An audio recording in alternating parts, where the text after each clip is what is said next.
I understand. Yeah.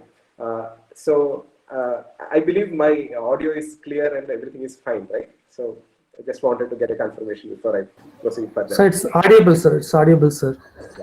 Yeah. Thank you so much. Again, my today's session, what I'm going to talk about is something related to my PhD work.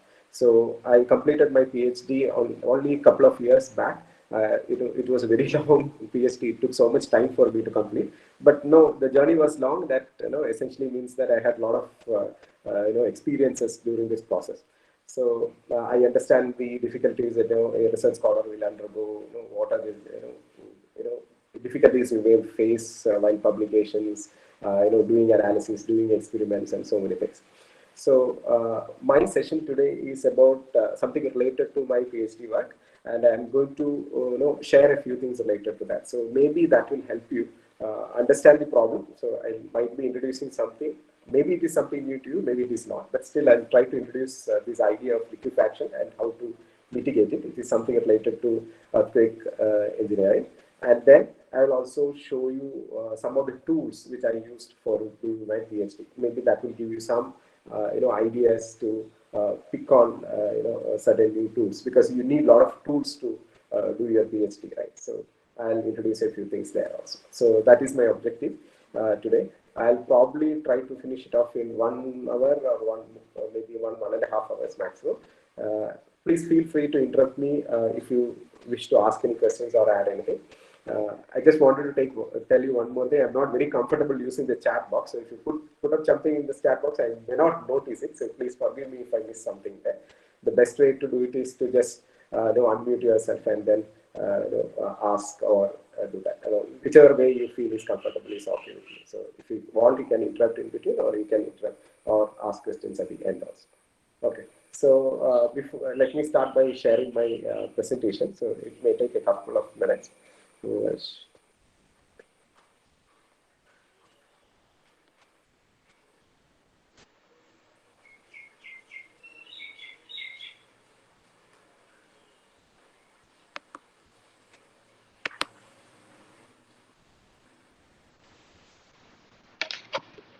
Okay, so I hope my screen is visible here, right? Yes, sir. Visible, sir. Yeah, thank you, Vignesh. So this is the Thank you, topic sir. which I'm going to speak about. It is about soil liquefaction and its mitigation about gravel drains. Okay, and I'm currently with the Department of Civil Engineering at Federal Institute of Science and Technology. The campus is located in Andaman, a place called Andaman, which is very close to the Cochin International Airport. I've been working here for a long time. So a lot of experience has been associated with the campus. Now, let me just start. Okay, so this is just a brief overview of the session which I'm going to take today. Okay, so initially I'm going to just very briefly in one slide tell you what exactly is a geohazard. Okay, so understanding the hazard is very important first, and then I'll try to spend some time talking to you about liquefaction.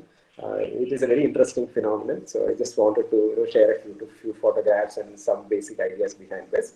And then we'll have a bit more detailed discussion about what are the different failure types that we see in liquefaction. And we'll speak about liquefaction criteria. So when I speak about liquefaction criteria, I will also try to tell you what are the questions that are to be answered when you do approach a problem like liquefaction, or do we still have questions that are unanswered in this particular field. Then we'll speak about modeling liquefaction. So that is where I'm going to introduce the tools. I just mentioned about the tools initially. So I'll just show you some of the tools which I used while modeling liquefaction. And then I'll slowly talk about the liquefaction mitigation methods. There also I'll just elaborate on the analysis and the simulations which I have performed. And lastly, I'll also talk about the liquefaction using gravel drain. So I'll just show you very briefly show you some of the results. Some of the plots and the way in which you can present your results. So that is also part of it. So this is the outline of what I'm going to speak about. So let me just start by saying what exactly is a geohazard. Geo essentially means that we all know that civil engineers are very familiar with this word geo. So hazard is a geological state that may lead to widespread damage or risk. Okay, so we can reduce damage. Okay, that is always possible, but risk is always there. Okay, we can minimize risk by using appropriate or incorporating, designs that can reduce the risk. But then the problem is still there. Okay, you cannot do anything with earthquakes. That you cannot do. But if you do incorporate proper design methodology in your practice, civil engineering practice, you can actually minimize the damages because caused due to these things. So this is the basic philosophy of design in earthquake engineering. Now, geohazards are essentially geological and environmental conditions and involve long-term or short-term geological processes. Geohazards include earthquakes, volcanic activities, landslides, tsunamis, etc. Now, we have experienced all these things in one way or other. The people in the Indian subcontinent always had a feeling that we are, safe from all these kind of geohazards. Typically the list which I have shown here, because we don't have any active volcanoes here, so there is nothing to worry. Okay, this is a common feeling which we all have. And then, landslide, yes, okay, we have that problem in hilly areas, especially in some regions of Kerala. We face this issue quite a lot. Tsunamis, we never thought we will never have a tsunami, but then we had a very big tsunami. We experienced it. It's not very frequent, okay? So that actually makes us complacent also. And earthquakes are very rare, okay? But then some of the earthquakes which the Indian subcontinent saw was really hazardous. We face a lot of issues to manage that also. Now, why we don't have all these hazards? The reason is, we are actually, the Indian subcontinent is actually inside a tectonic plate. We all know that these kind of hazards normally occur in the. I believe all of us know, as civil engineers, we know what is plate tectonics. These plates, okay, what happens is all the issues happens along the plate boundaries. So if you look at the, the whole, Earth, okay, our whole planet, there are a lot of plates, okay. So the geologists have identified all these plates, and we have also identified how these plates move among each other, relative to each other. We know that all the continents are formed because of all this. So all the maximum, the activities, the issues, everything happen along the boundaries. And it so happens that we are, well inside that, plate. So we are somewhere in the middle of the one of the tectonic plates. So that is the reason why we have a less and lesser number of, earthquake-related issues or the issues related to this. But then please understand that the Himalayan region, okay, so there the boundary of the plate passes through the Himalayan region, so we see a lot of earthquakes in that portions also. Why do people in Japan talk about a lot of earthquake hazards? Why are they focusing on earthquake research? Very simple, because they have there is a tectonic plate boundary which is passing exactly through Japan, so they need to focus on that. Okay. Similarly, if you look at University of California, if you look at California, they do a lot of research in earthquake engineering. Why so? Because there is a plate tectonic boundary passing through that. So one reason why there is less amount of research in the earthquake engineering in India is because of the, because we are relatively safe with respect to this particular geohazard. But then, once in a while, again, it is not very predictable all the time. So once in a while, we get a small jolt, and then all of a sudden, there is some amount of research happening. So my take from here is to precisely assess what exactly is hazard we have. There are techniques by which we can estimate or understand the probability of having these issues. That is well possible with the knowledge available with us, and try to prepare accordingly. Okay, so that is what we do, and we should also initiate some research in this area so that we have a better understanding of how these things will affect in our region. Okay, with regard to our region. Currently, what we do is we take information from other regions and apply it here, but we should focus a little bit more in terms of the research that we can do in the Indian context. Okay, so this is just an idea about geohazards and what we should do in our country. Now, here, I'm going to try to introduce to you the idea of liquefaction. So, when we go to the beach, okay, all of us would have experienced this, right? So, we stand on a beach, and we all love to have the water splashing on our legs, right? So, what we do is we would normally walk towards the see and just wait there for the wave to come and break on your legs. It's a very nice experience. I'm sure all of you will have this share the same feeling with me. So one of the other things which you will experience when the wave recedes, okay, when the wave comes in and the wave recedes, when this process happens, is that you feel that some soil or some sand which is under your legs is just flowing out. You'll see that, you will experience it. And for some people, this is a bit frightening. So you might have observed, if you ask a small child to stand on a seashore and experience this, the child will just run away because the feeling of soil, or sand, which is just pulling out under our legs, is very frightening initially. But we know that no, it is not a very frightening experience because we know that we are relatively in a stable place and nothing will happen. That precisely is that is exactly what happens during a liquefaction process. So in short, what you are experiencing there is a small layer of sand which is under your legs getting liquefied. What is that liquefied? Liquefied means we know soil. The strength of soil is because of its shear strength. Okay? It is not like steel. It is not like concrete. It is completely different because soil is composed of particles, and all these particles have a friction in between those particles. So it is the friction between the particles that is holding everything together. Okay, so we know this. Okay, I'm just repeating out of it. There is a friction that holds everything together. So what happens is when there is water and it is saturated, okay, when the pore water pressure builds up, okay, what happens is that friction will be lost and the particles will start flowing. Okay, so it will sand can actually behave like a liquid. Okay, it will flow not like water. Okay, it will act like a viscous fluid. Okay, so when the moment, okay, that state, okay, when the saturated sand behaves like a viscous fluid, is exactly called as a liquefaction. Okay, now when will they happen? We are not really worried about what happens on the beach side. Okay, that's an analogy which will tell you what exactly happens. But then this can be triggered by many factors. Okay, triggered by many factors. This is essentially triggered by the increase in the pore water pressure. Okay, so that is very short. Pore water pressure is the pressure of the fluid which is held in between the soil particles. So the soil particles will be there. There will be water inside. That matter. We know it. Okay, if you have studied geotechnical engineering, you will know that. So when there is a pressure build up in it, so this phenomenon triggers. So when does this pressure build up?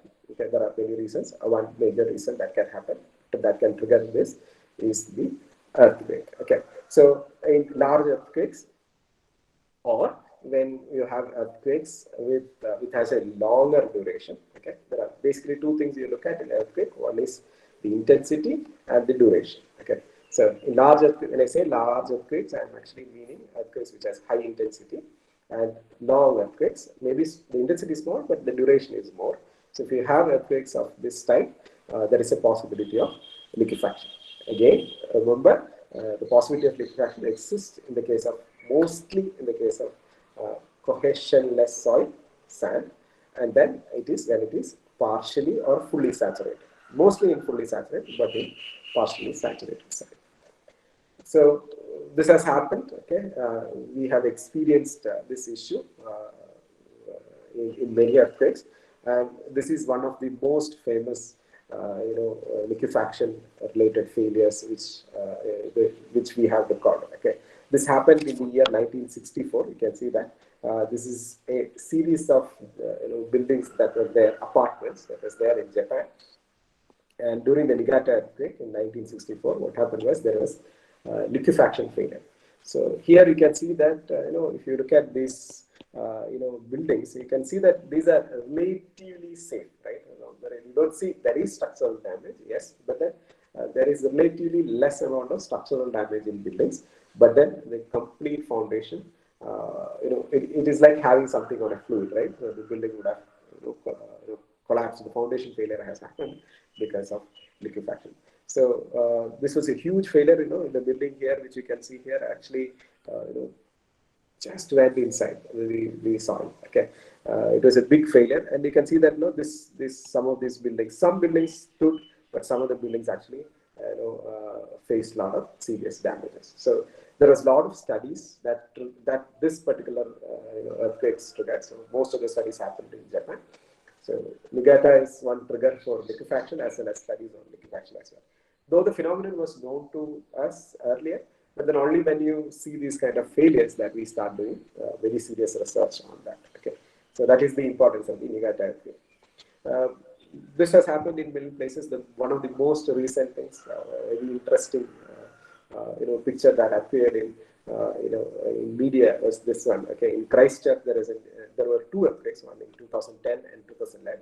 I'm not sure which year this particular event happened, but I believe it is the 2010 earthquake in New Zealand, in Christchurch. What happened was, some of the regions got liquefied, and the cars and all those things which were parked very nearby, it just got submerged. So you can imagine, what happened to this car.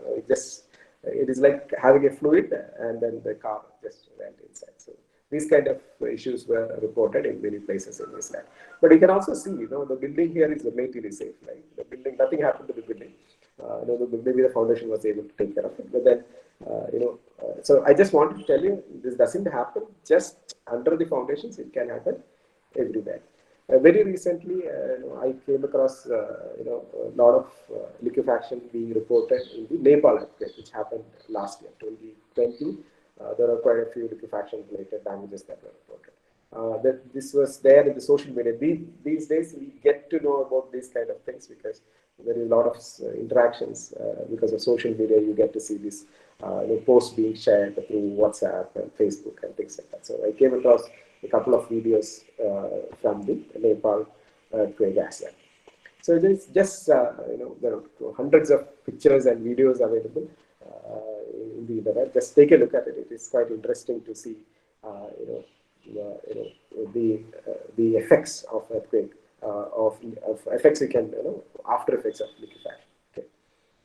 So this is just a list of the major earthquakes which are being studied. The reason why we should look at these lists are you essentially try to characterize things and understand things better with the help of this. So if liquefaction happened in a particular event, okay, you will go to that event and try to understand the basic characteristics of that event.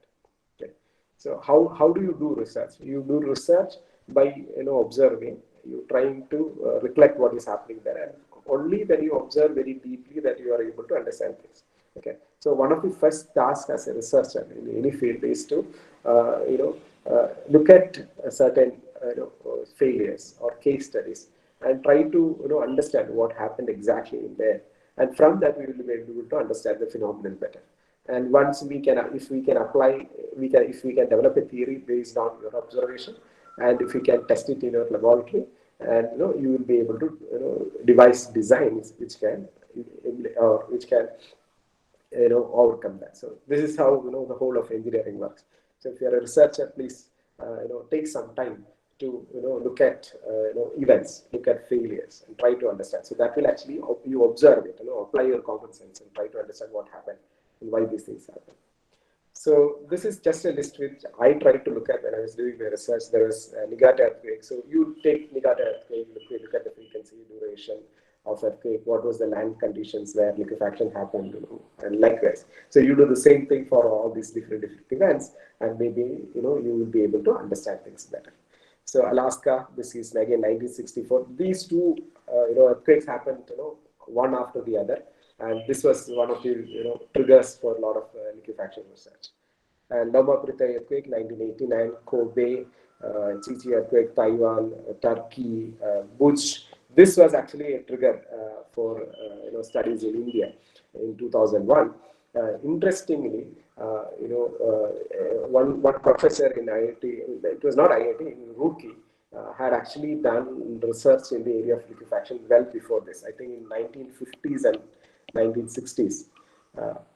I'm sorry, 1970s. In 1970s, there was research in the related to liquefaction at that point of time, but no one continued with it because we are not experiencing liquefaction, we are not experiencing earthquakes, so there was not much research happening in that particular area. But when Bhuj happened, it triggered a lot of research in our country also. So that is what I just mentioned in the introduction. Like, if some event happens, that will trigger research. So these are the two ones which I just mentioned before, the car going inside. And in Indonesia also there was a big earthquake which triggered a lot of liquefaction. There are quite a few videos which came out of Indonesia. There is widespread liquefaction damage in this. But all these things happen in village areas. So when these kind of things happen in village areas, there are no big buildings out there, so it may not lead to a lot of issues. So that is something which happened in Indonesia. So to summarize, liquefaction is one of the most dramatic behaviors which is observed in dynamic loading. Dynamic means time varying, as simple as that. Dynamic loading, earthquakes. It is observed in saturated sands. Okay, and essentially this happens when the soil behaves like a viscous fluid. Okay, so these are the basic things which you need to keep in mind while understanding liquefaction. Now, this slide has quite a lot of, a couple of equations. I felt that it is very important to understand, the liquefaction from its basics. Okay, there are no more equations after this slide, but then try to understand this. Initially, we all know from the basics of geotechnical engineering, we know that the initial effective stress is essentially equal to the total stress minus the pore water pressure. So sigma essentially refers to the the total stress, and U is the pore water pressure. These are the general conventions which we use. I'm sure all of you are familiar with this. So let us say you have some soil, okay, some sand. Let's say this sand, and you have a building on top of it. The effective stress, the initial effective stress at a particular point can be easily computed if you know the basic density and those parameters. If you know the water table, you will be able to understand or estimate the pore water pressure also. So water table, total stress, you will be able to calculate what is the effective stress. And we all know that it is effective stress which is directly linked to the bearing capacity as well. That is definitely right. So this is essentially your static state. Okay? This is the basic thing. But what happens during an earthquake?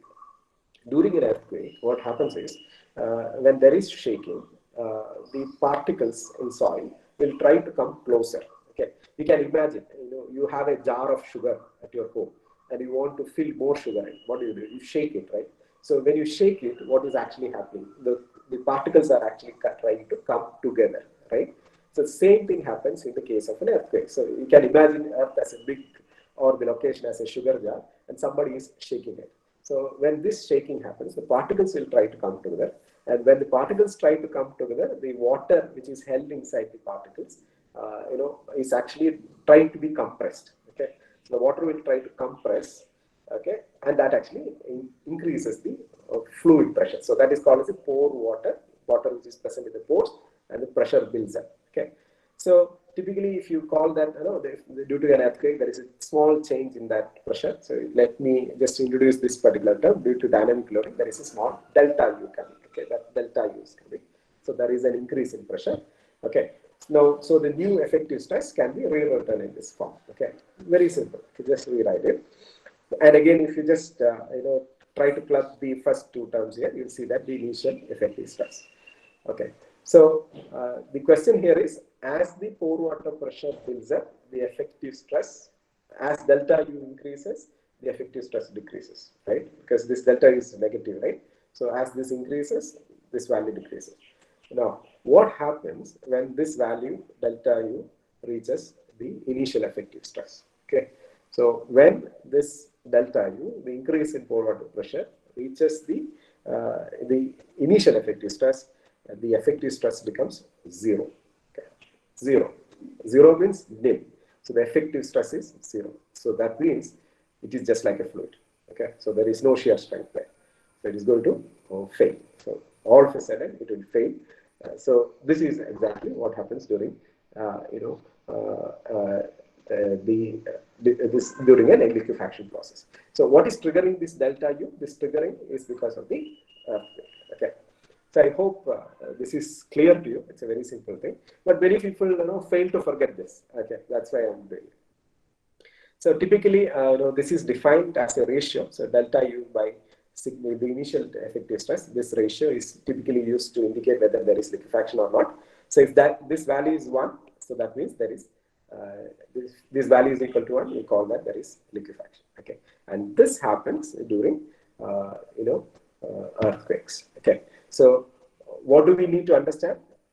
We need to estimate. We need to have some method by which we can estimate how much will be this delta U.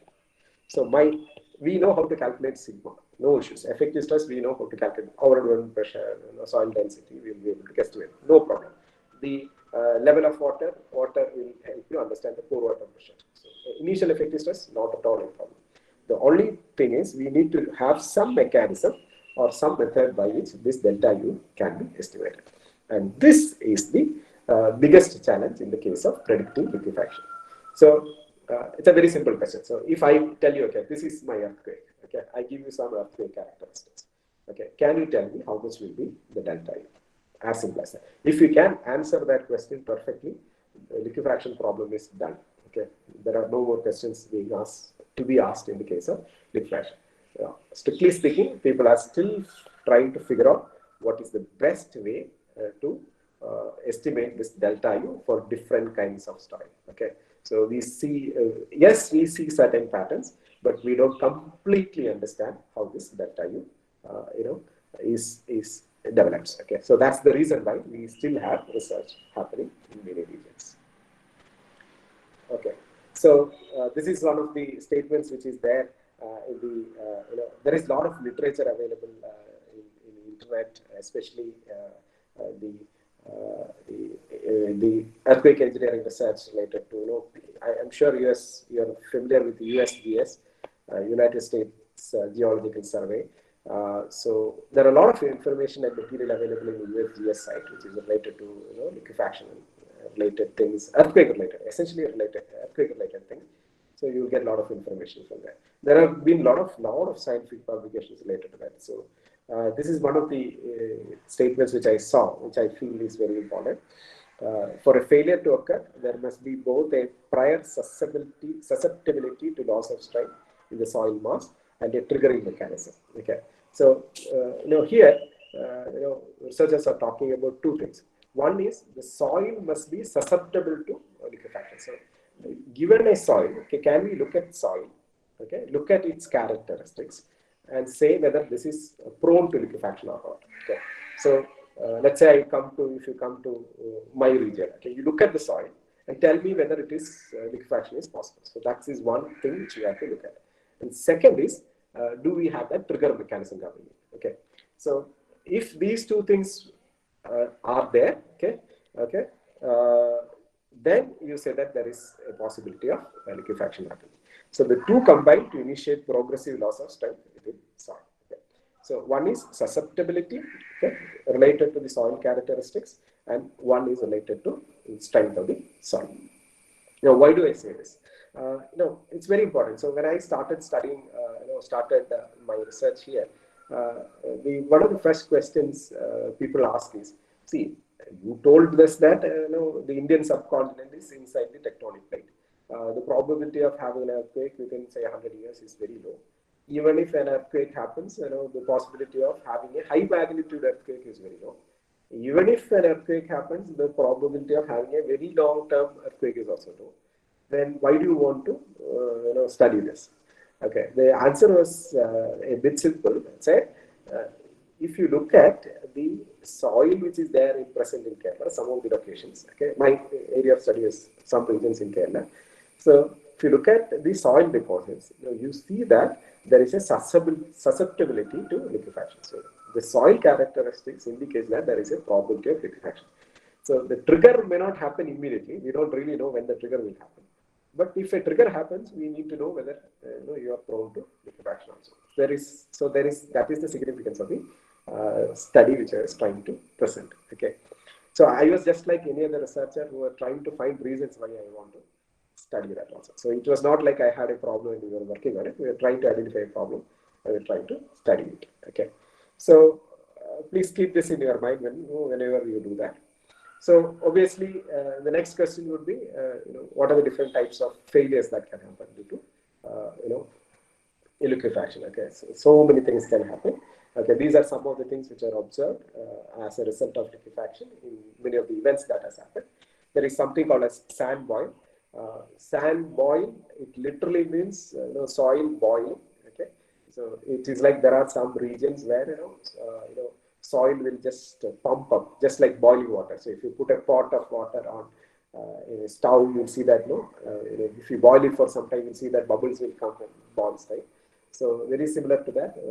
There are certain events which are recorded where you will see that in some locations where there is saturated sand, the sand will just behave like a boil. It doesn't mean that there is temperature. Okay? It just behaves like boiling water. So these are sand boils. Not very rare. Okay? These are recorded in many locations. There is flow failure. Flow failure is essentially, as the name indicates, it's a failure to flow. Typically, this happens in, gradually sloping grounds. Okay, in gradually sloping grounds, so what happens is that it will just flow. Okay, it will just flow from one place to another. So flow failure is common because of erosion. So just imagine there is some soil mass and some soil which is under the. See, remember, just wanted to add one more thing. There are also some locations where situations where the top soil may not liquefy, but the soil underneath may liquefy. Okay? These kind of phenomena have also been reported because pore water pressure buildup happens in a soil layer which is just below. So what happens is the top layer. So imagine everything is stable, but the bottom layer all of a sudden becomes like a viscous fluid. So what happens? It just flows, right? Because it loses the soil which is above loses the support, so it will just flow. So those kind of things will lead to flow failures. So gently sloping grounds, these kind of failures have been observed. I'll try to show some photographs of this also. So lateral spreading is very similar to this. It spreads. Again, very similar to what I said just now. When the soil below the surface liquefies, it just spreads out. So if you have a road or any other construction on top of it, it just spreads out. This lateral spreading was observed in Bhuj earthquake. It is recorded because there are a lot of embankment failures. So if you have an embankment, what happens is, if the soil liquefies here, it just spreads out. So these kind of failures are also observed in Bhuj earthquakes. There have been some researchers based on this also. Ground oscillations are very obvious. There will be oscillations on the ground. Loss of bearing capacity. If you have a structure on top of this soil where liquefaction happens, you'll see bearing capacity failures. This is a very interesting thing. Okay,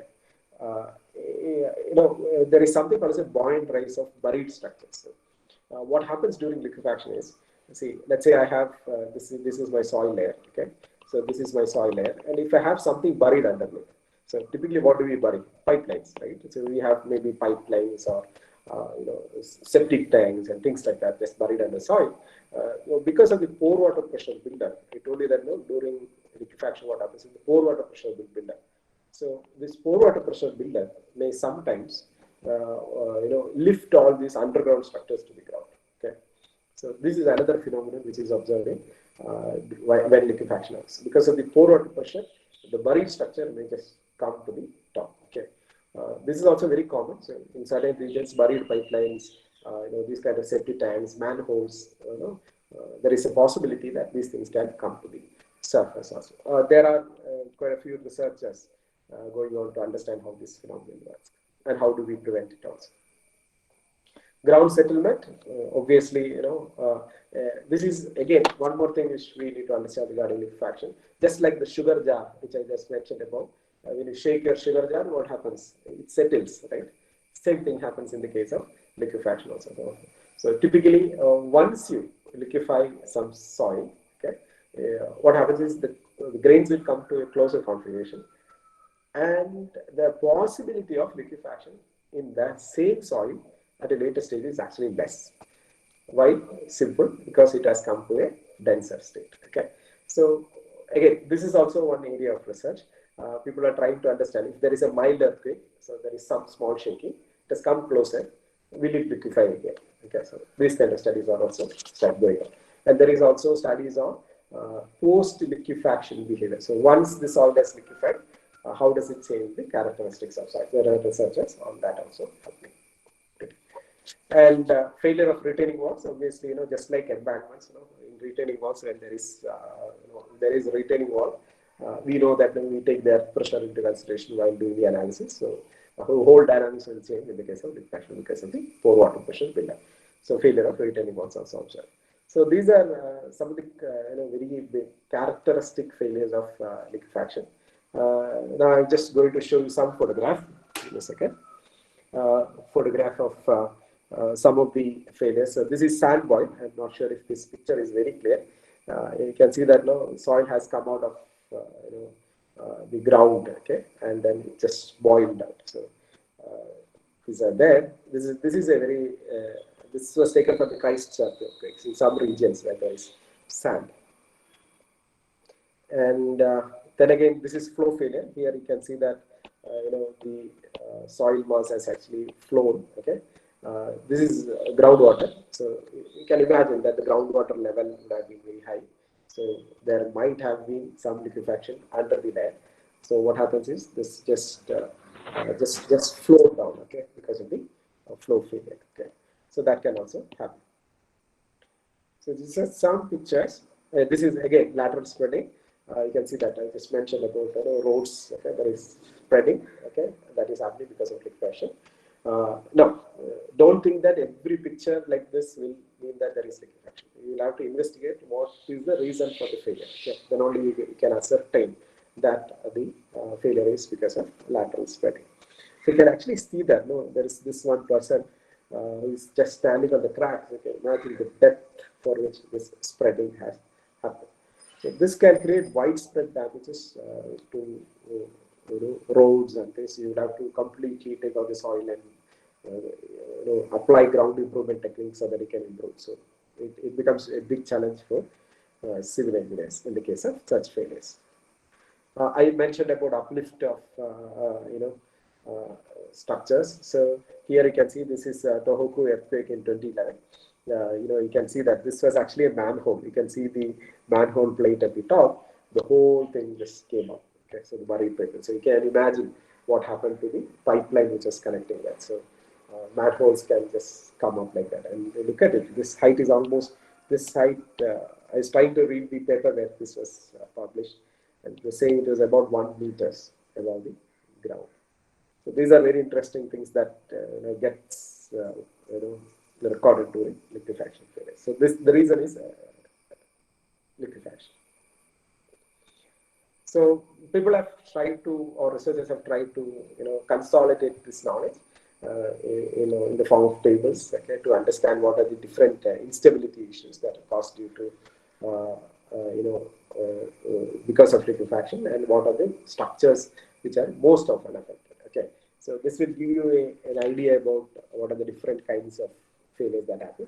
So loss of foundation bearing capacity. Okay, this affects the buried and surface structures built on or over a base. Okay. Second is slope instability of slide structures built on slope. So that can happen. Movement of liquefied soil adjacent to topographic depression. So this is observed in bridge piers, railway lines, highways, utility lines. Structures, especially those with slabs. Okay, so this is another type. Lateral spreading or horizontal ground. Again, it's observed in many phases. Excess structural buoyancy caused by high subsurface pore pressure, buried tanks, utility pores. Formation of sinkholes from sand boils, increase of lateral stresses in liquefaction. Structures built on grade, retaining walls, and pore structures. So, depending on the structures, it will experience different kinds of structural instability issues. So, when you devise a methodology to mitigate this, you will have to consider the expected type of failure and mitigate it. Okay, so rather than using one-stop solution for all, you will have to look at each of these things separately and then devise methods which can mitigate it. So that's the reason why we look at these kind of things. So what are the basic questions to be answered here? Okay, is there a criteria for liquefaction? Basic question. Okay, we know when this happens because when the initial effect, when the excess pore water pressure, okay, is equal to the initial effective stress, there is liquefaction. So what is the criteria? what exactly is the criteria for this. Now, what intensity and duration of shaking will cause liquefaction? This is a big question which is being posed by many researchers. No definite answers. There are indicators. Can the soil survive an anticipated earthquake shaking without liquefaction? For a structural engineer, okay, when you are a design engineer, this question is more relevant, right? So my question as an engineer, design engineer will be, yes, I am interested in understanding what is the theory behind it and everything. But end of the day, my question will be, I have a soil, okay, I have ground, I have a soil, I'm going to construct something there. Will this survive liquefaction? Okay. So I am anticipating an earthquake shaking. Will this survive? So that's the question that can be answered. So these are the questions which researchers ask again and again and trying to find answers for that. There are different answers. There is no one single answer for this. That's why we are asking different. That's why different people are asking questions again and again. Okay. I think that's the right way of looking at it. So evaluation of liquefaction hazard requires judgment and experience in addition to testing and analysis. How do we do this? You take soil sample, bring it to the laboratory, test it. Okay, you test it on small samples, you test it on big samples, and try to understand what happens. You try to simulate your earthquakes. So typically people use one of the most or common way of doing this study is cyclic triaxial test. So cyclic triaxial test is very common. So cyclic triaxial is, I'm sure many of you are familiar with, but we don't see this in every laboratory. Okay? This facility is not available in all the laboratories. Some campuses have this laboratory facility where you take this is like a triaxial testing device. So you have a soil which is inside a rubber membrane, a core grounder. Maybe there is a pressure which is developed over this sample, either using water or using air. And what we do is we subject it to dynamic loading. So maybe a sinusoidal loading. You apply sinusoidal loading and you measure the pore water pressure that is being built up. So when you look at it, you can actually, it's a very simple, it's not a simple experiment, but then the basic idea is very simple. You take a soil sample and apply this pressure all around, okay? And you apply dynamic pressure here. Maybe it varies sinusoidally. So you apply a sinusoidally varying pressure and look at what is the value of delta U. So how does this delta U increases? So typically, when you apply this sinusoidal loading, the pore water pressure may actually build up. And when the pore water pressure builds up, when it reaches the initial effective stress, it liquefies. That way you can actually study this. But again, the sample is small. It's a controlled environment, so you cannot simulate everything, but that is one way of studying liquefaction, one common way of doing it in the laboratory. Another way of doing it is like taking a large soil sample in a very, very big box or a container, okay? When I say it can be very huge, and put it on a shake table and try to shake it, okay?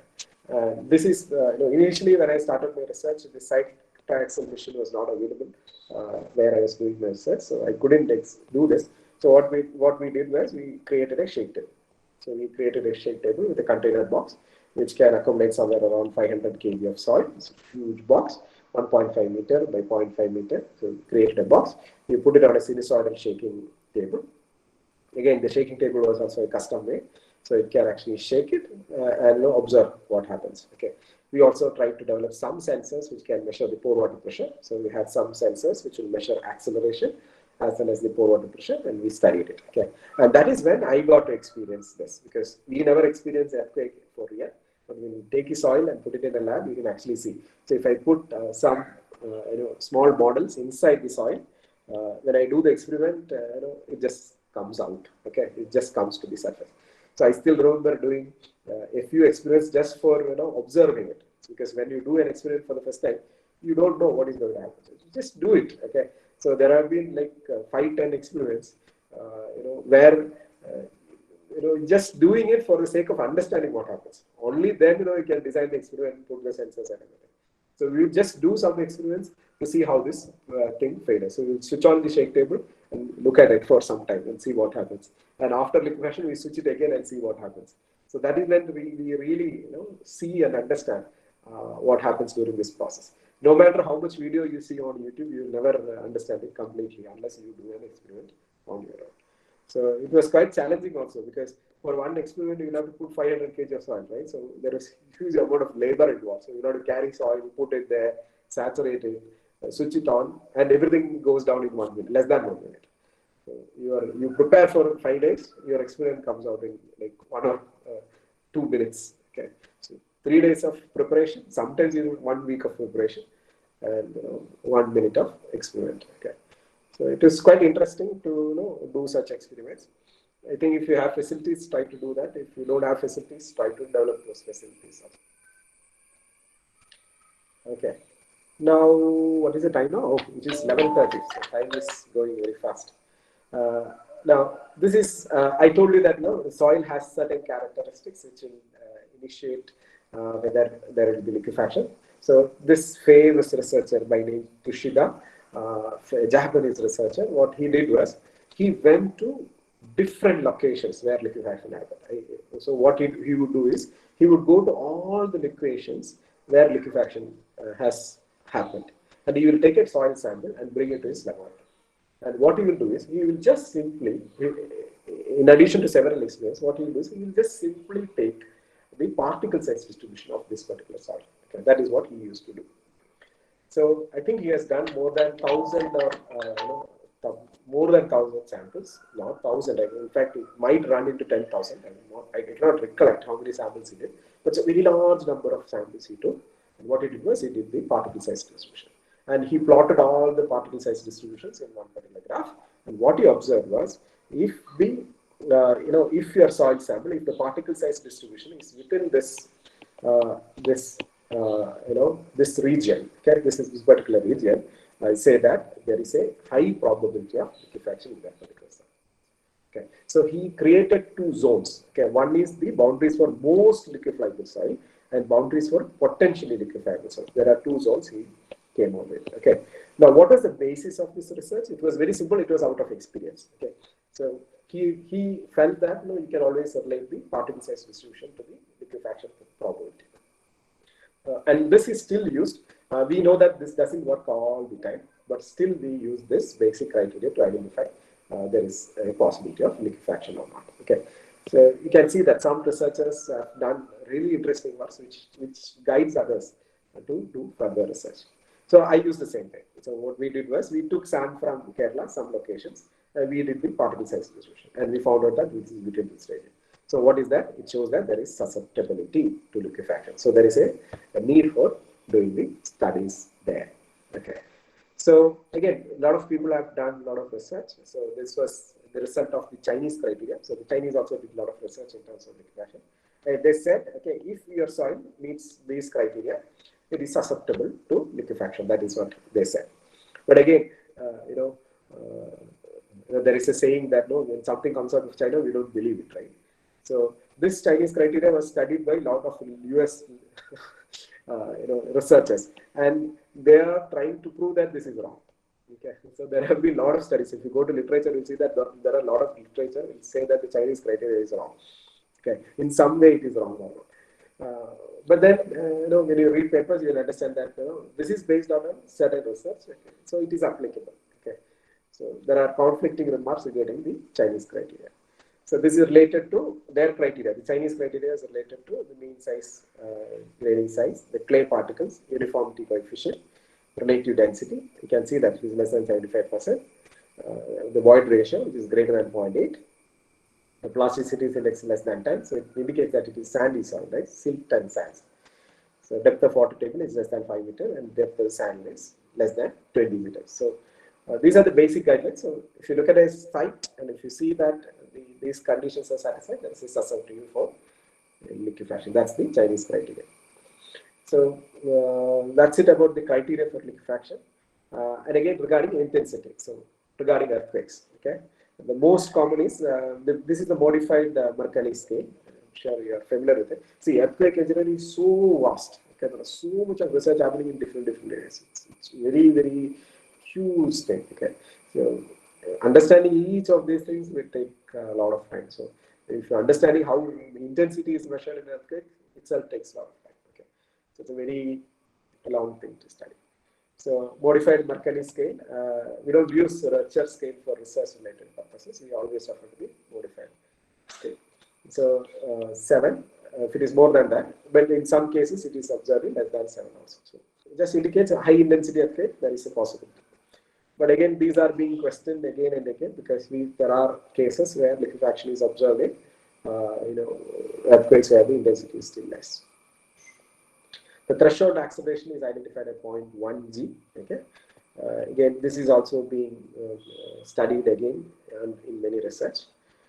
Smaller earthquakes with longer duration. I think I just mentioned about it because if you have a longer duration earthquake, that can also lead to it. So these are two things. One related to this soil, and second, what is related to the earthquake. Okay, the general broad outline. So the next question which we are trying to ask is how do you estimate the value of delta E, excess pore water pressure buildup? There are several models which are being suggested. This is essentially the pore water pressure ratio. I hope you remember the initial effective stress with RU, okay, and into the number of cycles. I hope you remember I was talking about the cyclic traction, the number of cycles of loading that is required to trigger liquefaction. So that can be estimated. So this is done using a laboratory test. So this is essentially one research output by SEED. SEED is one of the biggest contributors to the understanding of liquefaction. So SEED and IDRIS. I'm not sure about the spelling, please check it. So SEED and IDRIS, you see that one of the first few papers, researchers that has happened. They have done a lot of research on that. So this is one way of doing it. This is another pore water pressure buildup ratio. It is related to the rebound modulus and the volumetric strain. So volumetric strain is essentially the change indicates the change in volume. Shaking, change in volume. So from that, you will be able to estimate the excess pore water pressure. So there are several models like this. So I'm just quickly mentioning this.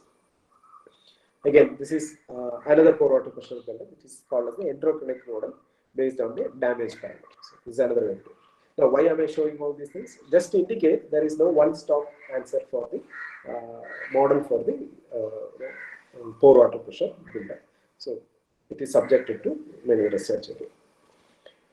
There are stress path and pore pressure models. This is another way of doing it. Okay, I'm just skipping that. Okay, so the next part of the story, I think I will need to speed up a little bit more. So it is about mitigation measures. So now we understand there is liquefaction. Some soil are susceptible. Some earthquakes can trigger liquefaction.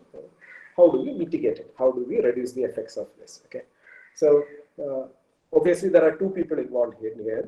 Two people from two different specializations. One is the structural engineer, and second is the geotechnical engineer. Okay, so the structural engineer will find out non-structural solutions. Okay, one is you say that okay, this site is not good. I am not going to construct it. So that's the easiest way. Saying a no is very easy. So that's one way. But that is not always possible. Okay, we can have structural solutions by changing structural systems, but then there are limited choices in terms of changing the structural systems, in terms of the foundation which we use. So the role of the geotechnical engineer is more important. So mostly it is in terms of improving the soil. Okay, so essentially it comes under the area of ground improvements. Okay, several solutions are available. So one way is to improve this soil in this site. So we can do an in situ ground improvement. And second is the most interesting thing here. Okay, I'm coming to this. Called as the drainage solution. So I hope you remember the sugar jar. Okay, there is some water. Sugar will dissolve in water. Okay, so let's assume there is sand and water.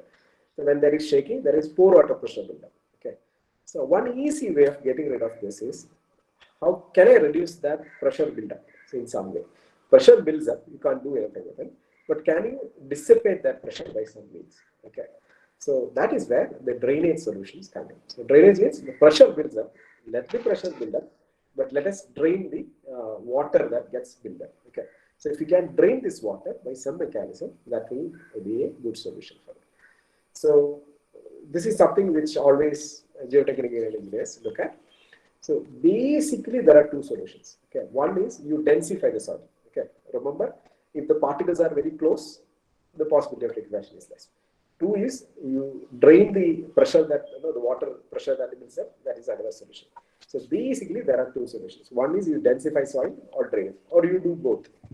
Both these things are possible. Okay, so if you go to the there is a recommendation given by the earthquake engineering Committee for Earthquake Engineering by US. They have identified various techniques. There is a very long table given. They have given a very long table where they have identified what type of point, what is the best solution available. Okay, and they have in fact considered the cost also for arriving this solution.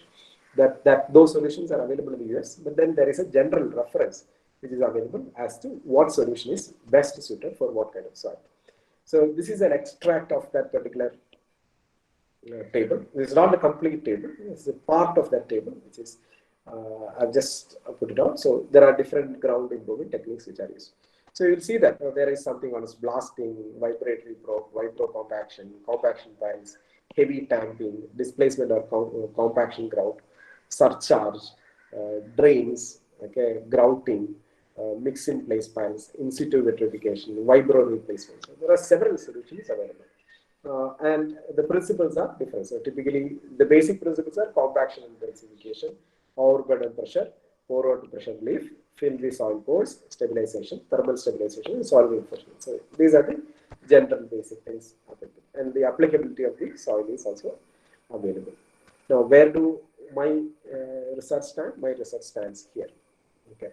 So it talks about drains. Okay. So how do we improve it by using drains? So this is what I was trying to focus in my research. Okay.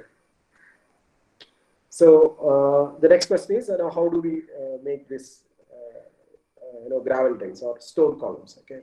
These words are interchangeably used depending on its applicability. So the idea is simple. What you do is, you use one way of drilling a probe into soil. Okay, this is a sandy stratum, which is loose, saturated sand maybe. And there is a hopper. You can see that this is called as a bottom feed process. Some of you are familiar with this. If you have dealt with ground improvement techniques, you must be familiar. You start filling gravel from. So there is a hopper at the top. You put gravel in it. And there is a probe which goes into the soil, and you vibrate it and insert it into the ground and pull it up. When you pull up, you fill the gravel inside. So you form something called as the stone column. Now, what are the things that can happen when you do this? When you do this, okay, there are two things that can happen. One is, since you are adding some extra material, this will increase the density of soil. Essentially, you are putting additional material, right? So this will improve the density of the soil around it. So instead of loose, it will become compact. Another thing is, this since you are using gravel as inside the stone column, the drainage will be very high. Okay, the drainage will be very high because these gravel drains, okay, these gravels can act as drains. So if there is a pore water pressure build up here, okay, that pressure can be pressure can be released through these drains. Okay, so this is the mitigating effect of stone columns in the case of liquefaction. So when the pore water pressure builds up, it gets drained into this, and that will act as a relief, and it can reduce the possibility of liquefactions. So this is the advantage of using gravel drains for liquefaction mitigation. But you need devices that can do this, because it is very difficult to do this manually. But if you have a device, it will be possible for it. Keller, I am sure you are familiar with this company. They have devices which can specifically do this. This is actually used in many places in Kerala. It is used as a ground improvement techniques in clay as well as sandy soils. Okay, both these things are available. It's mostly used in clay these days, in clay settlements, because we came across one very recent huge petroleum tank that was resting on the ground. So the soil had to be improved, and the soil was clay. It was not about a liquefaction problem. Okay, so clay soil, and the improvement suggested was to install stone columns. So this was successfully used in many cases, but this can be used for liquefaction also. So now I am getting into some of the research work which I have undertaken. So this is one typical, we start with a problem definition. So what we did, I basically did there were two parts of my story. One was the laboratory experiments, and there was simulations as well. I have not included anything related to laboratory experiments in this presentation. So I'm just talking about the simulations which I have done. So in simulations, what we have done is, I took a unit cell, and then you are familiar with this, SUV spacing and soil. You create a FEA model. Now the question is, what kind of an FEA model do you use? Okay, several options in front of you: 2D, 3D. Should you go for 2D or 3D models? What should be the mesh size? Whether you should go for plain style model, plain stress model. All these kind of questions will start popping up when you start doing FEA modeling. And one of the biggest challenges which I faced was, basically when you do FEA modeling, there are two things which you worry about, right? The geometry and the material property. Okay, so the geometry and the material. So what is the best suited geometry available? What is the best suited material? So elements, you need to choose elements which are best suited. You need to choose material properties which are best suited. So this is the most complex thing in any FEA problem. So you need to identify the most suited material property, whether you go for linear, non-linear, you go for a parabolic model, you go for a bilinear model. So material model is very, very, very important. And another thing is, what kind of element do you choose for? So this was a big task for me. And another interesting thing which I faced was, when you use a element model, okay, let's say I have an element, 4-node quadratic element. This element should be able to, if I want to study the excess pore water pressure model, you need to have an element which can simulate this excess pore water pressure, right? As structural engineers, we may not be very familiar with any models which can give this extra parameter coming, that is the pore water pressure. We are familiar with models which will give you stress and strain, various parameters of stress and strain. It's really possible, but there should be an element model which will give you this delta. This is not really available in many of the standard packages which are available. So this was not there in the, yes, it is there in many software, but then those softwares were very costly and I had a very tough time managing it. So one software which I looked at, Plaxis, is a very common simulation software which is used. But then Plaxis, even though we had a license, we didn't have the license for, there is something called the VIP license. Only, in that license we have this, pore water pressure modeling elements. So I couldn't use that, and I couldn't find it in the regular FEA points like ANSYS. Abaqus, it was there, but it was not available to me. So that is when you search for which software is best suited for you. Then I came across something called as an OpenSys. Okay, so OpenSys is essentially, I'll speak a little bit more about OpenSys. Because OpenSys is open system for earthquake engineering. This is a software which is given by, provided by the University of Berkeley. I'll just, and in that, I had a model called as a coupled UP formulation. Okay, I'm not getting into the details, but then there is a formulation in that element model which will help me model this pore water pressure development. So that was available. So I'll just spend a couple of minutes regarding OpenSys. I used to be someone who would always suggest free softwares, because at least in academia we should have access to knowledge, right? So it should be available for free. So there are a lot of places where the free content is available. So if it is available, please use it. That way, you will understand things much better. So OpenSys is by Berkeley University. Okay, I hope you know the importance of Berkeley University. They are the ones who use the word finite element for the first time. So that's the kind of contribution they have.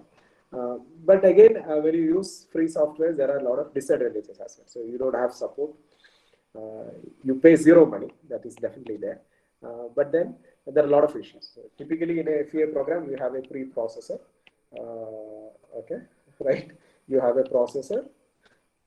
Okay, I still remember studying this when I was in my PG program, and a post processor, right? Okay, typically in a software parlance, you have this. So if you have an ANSYS, you have a preprocessor where you create the model. You have a processor where the analysis happens, post processor where you get to see the results. Okay. The problem with OpenSys is you don't get this. This is not there. This is not there. Only this is available. Okay, that's the issue. So you might think it's going to be very difficult, but trust me, when you do your pre-processing modeling really well, you understand the problem really well. Okay. Many a times when you use an automated software, it is junk going in, junk coming out. But when you do pre-process it on your own, it makes sense. So you'll have a tough time doing this. Again, there are software which can do meshing automatically. But I relied on, my model was very simple. It's not about creating the most complex model. Okay, please understand, when you do an FEA, it's not about creating the complex model. It is about creating the right model. Okay. Most of the times, a simple model will be able to give you the right results. So you don't have to search for very complex models to do that. It is about choosing the right things. So many a times, a very simple model will be able to give you as good results as what is available in literature. So please keep this in your mind. This is my experience. Okay. So you create a model on here, you do the processing and post-processing. Post-processing again is a challenge. In standard softwares, you'll have to extract the data. It becomes very complex. In softwares like this, you can actually determine what kind of result you need. Okay, and for post-processing, you can actually use Scilab or MATLAB is proprietary, but then you can use Scilab or Python or MATLAB, Plotly or Octave of any of the softwares and create whatever visualization available. These days, there are a lot of visualization softwares available. So the output will be, you can determine how you need the output. So you can do the output and get a result. So that is also possible. Again, one more advantage which I saw with OpenSys was in the case of parametric studies. So what do we typically do in the case of parametric studies? In parametric studies, let's say you do a parametric study. You want to change one parameter, right? You want to change one parameter, but you have the same model, but you are changing one particular. Let's say you are changing the permeability value. Let's say in this particular problem, I wanted to try simulations for 10 different permeability values and see how the results are varying. Okay. So every time you do this, if you are using a standard software, you will have to create a software. Either you create a script on your own and do it. For OpenSys, there is something called as a parallel version. So in parallel version, the advantage which I saw is in my campus, we had a machine which had 32 cores available. So there was this server which was available in our campus. It was exclusively used for campus purposes. Okay, it was not for research. Try to understand that was not research. It was under the IT department, and they were using for the campus-related activities. So I asked them, can I get this machine for doing my analysis? Okay, it was a Linux machine. So I was asking whether I can get this machine for my analysis. And they reluctantly said yes. Okay. So finally, I had to convince them, okay, I will not damage your system. I just wanted to run it. So there are 32 cores available. So in OpenSys, what I could do was, I create a model, and I said I can run so many parameters, right? It's different, parametric studies, different parameters. I want to change one parameter. So I create a job. Okay, I create a small script. When I say script, don't get worried. I create a script and allocate all the job to the machine. So when I allocate a job to the machine, what it does is, if there are 32, so I can actually start 32 processes at one time. So it is like starting 32 ANSYS windows, and the first job will do the first parameter. Second job will do the second one, the third one, fourth one, fifth one. Okay, and I have created the script in such a way that once the first set of jobs, one job is over, the next job goes in. So like this, you can actually analyze things in parallel, and all the outputs get created in separate output files, which I can manage very easily. So I can create my own way of managing the results. So if I'm looking at only one particular location, pore water pressure, I can just track that particular pore water pressure. How does the pore water pressure vary for that location only? So all the results for that will come out in one single file, which is very easy to visualize. So this was a very big advantage when I was using OpenSys. You don't actually need such a large machine to do that, but then if you have a large machine, supercomputer or something like that, you can actually do multiple jobs at one time. So one of the highlights when I did my research was I could do almost 1,500 plus parametric studies. Okay, so I could do all, you can do a whole spectrum of analysis and pick only those results which are important to you. But then you can do all the simulations. Okay, one single go, you allocate a job and it gets done. So this was the biggest advantage which I saw in OpenSys. So please look for this software. I just wanted to mention about it because as researchers, we should be able to look at it and do that. I can see that many people in India are actually starting to use OpenSys also. So that's about OpenSys, and these are some of the results which I got. So here you can see. Again, don't think that this is the result of OpenSys. You get the result out of OpenSys. I plotted it using. This was plotted using Octave. So you get the results.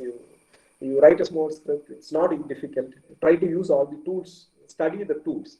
Okay, so these are OpenSys is a tool, Scilab is a tool, Matplotlib is a tool. So study these tools which will help you plot it. So these are different results. So you can see that there is soil without stone columns. How does it work? So these are contour plots. You can actually see, at time t equal to 1 second, 5 seconds, 10 seconds. So it was possible to simulate the effect of the stone columns and get the results. So you can actually understand, when you vary the diameter, how does the the pore water pressure builds up changes. When you vary the depth, how does it change? So we did quite a few, experiments, simulations like this. These are some of the results. Here you can see the stone column is still here.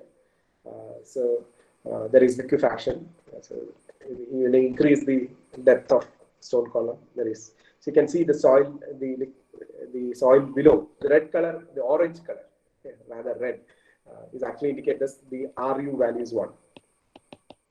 RU is 1 means liquefied. Okay, so the yellow is safe, red is bad. Okay, so that's the indicator here.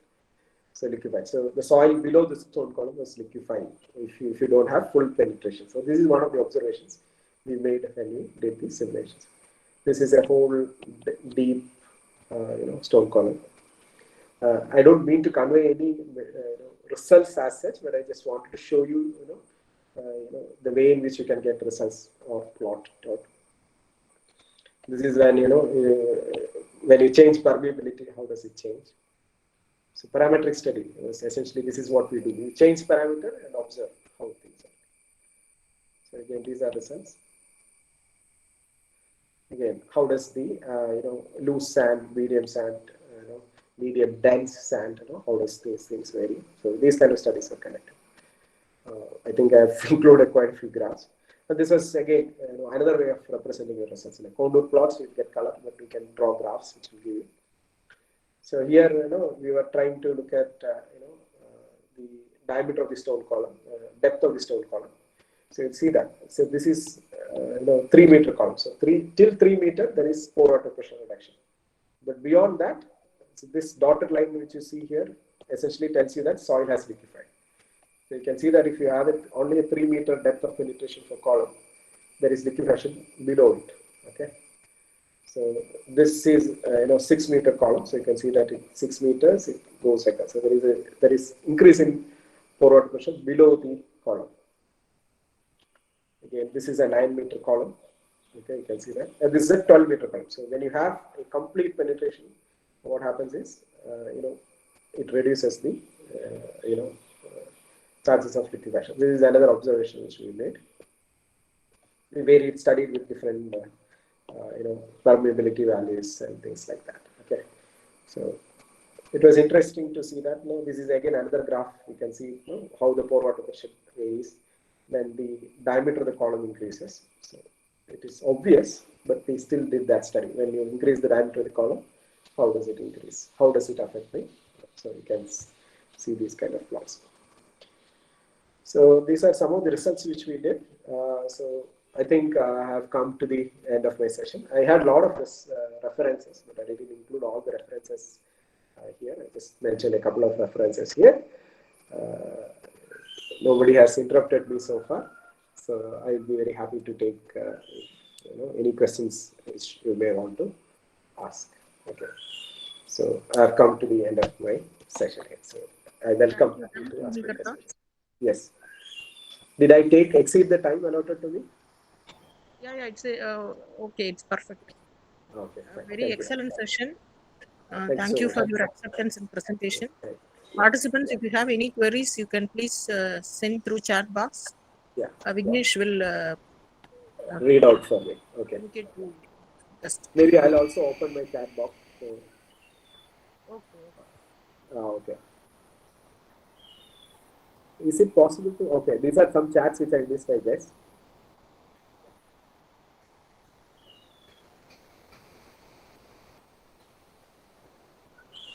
Okay. Any queries? Any questions?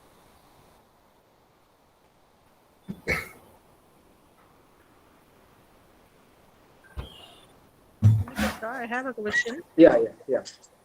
Recently, we have seen a car sinking is into the ground. Recently, we have seen. Okay. Can we know the exact reason for that? I have not come across it. Can you just add some more information because I'm not able to recollect the context which you are talking about. The car which went inside, the photograph which I showed, is that what you're referring to? Oh no. Oh, the recent news which you saw, right?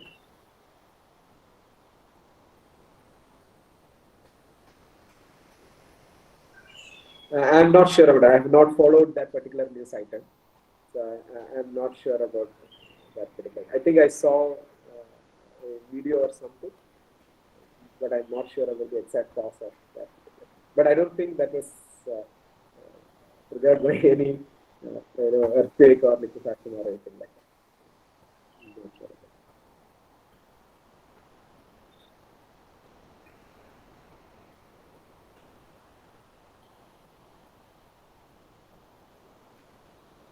yeah, you have shared a link, right? Okay.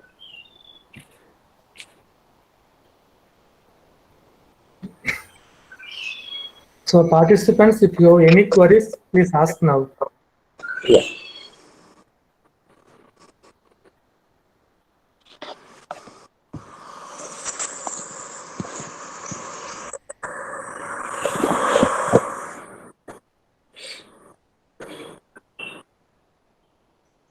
Bhumika, I have sent Yeah. your WhatsApp Yeah. already.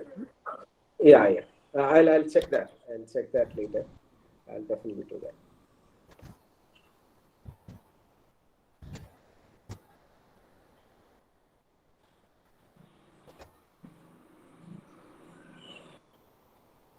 Okay, I guess there are no questions. So can we conclude the session? So, Yeah, Unikarta, if they have any queries, they can mail to you. yeah, yeah. I have sent the recent syncing of car to your WhatsApp. You please check it. Yeah, I'll You do that. I'll do that. send me the details later. I can share with the participants. Yeah, yeah. Sure, sure. Okay, Unikarta. Thank Okay. you. Thank you so much Yeah, for accepting yeah, the invitation. yeah, yeah. And for Thank you the so much. excellent It was my presentation. pleasure. I Thank hope I you. was able to give you some insights into some of the things which you can work on as work on your research. My focus was not exactly on the problem, but rather trying to show the journey which people go through when you do research. If you are doing a research or if you have done a research, yeah, it would have helped. Okay.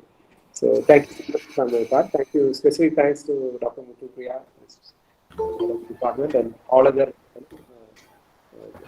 thank the college management and every other person who's involved. Okay, Unikarta. Thank Thank you you. for the research. Yeah, thank you so much. Attendance link will be shared in the chat box. Kindly fill the attendance.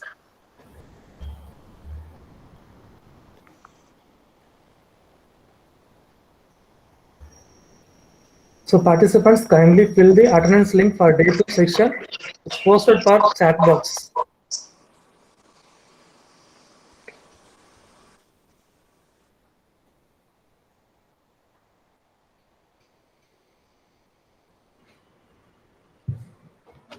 So thank you so much, sir, for your spending valuable time and providing a wonderful information, sir. Thank you, sir. Share Thank you, is sir. in online. Yes, ma'am. One question is there in chat box. Can you tell me the cause of tilting of Italian tower leaning power of Pisa, right? No, Pisa, it is not related to liquefaction. It is differential settlement, I understand. So there is a lot of literature available related to that. There is differential settlement. One part of the soil was clayey and there was more settlement on one side. So that led to a differential settlement. That was the reason for the leaning. And there have been a lot of literature in terms of how it was. They are trying to restore the liquefaction by improving the ground underlay. So it is not related to liquefaction per se, but it's a very challenging geotechnical problem, which is widely discussed also, because it's a very interesting monument. So I would request the person who asked the question to just refer to that. Plenty of material available related to that.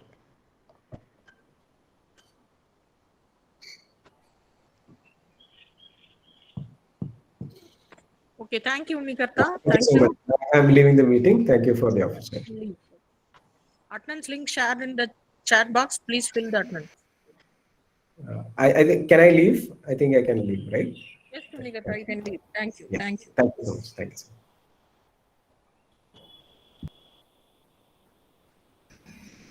So participants, kindly join the session for tomorrow. Same Google Meet link to be followed and the same timing for 10:30 a.m.